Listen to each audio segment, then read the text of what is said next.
ito, aftermarket to sir na ano, JD. Stock pa rin po lang po. Ano tawag dito? Atomic. Atomic, pero walang, pinili mo siya talagang isang set na wala kang ano. O may dinagdag. Ito lang po yung nakapilitas na pa rin po lang po. Pagawa lang po ng Pero wala nang, pinalitan, pinalaki, wala. Ganun talaga yung JD. Kasi meron ako, actually may bumaksok na JD Nang nag-check kami sa Dagonoy, JD siya. Ang motor kasi niya is sniper. So, ang pagkakaintindi ko rin pagkakala mo, hindi ako nagkakamali. Iba kasi yung sa scooter, saka dun sa may Ticambio. Alam ko Ticambio kasi medyo malakas-lakas.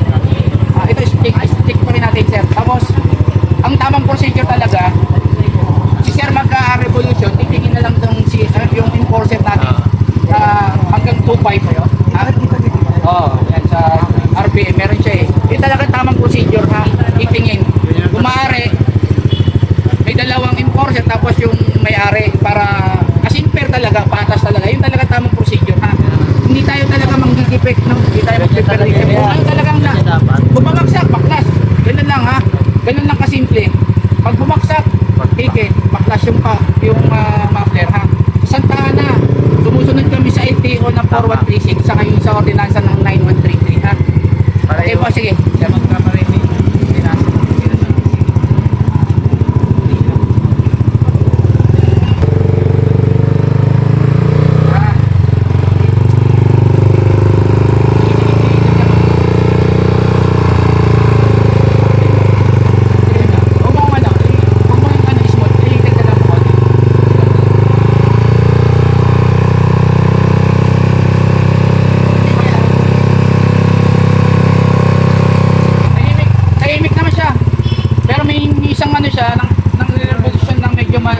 Pumalo siya 996 pero hanggang 90 lang siya kapag 2.5 yung speed talaga doon na nagtatalo Baka dahil sa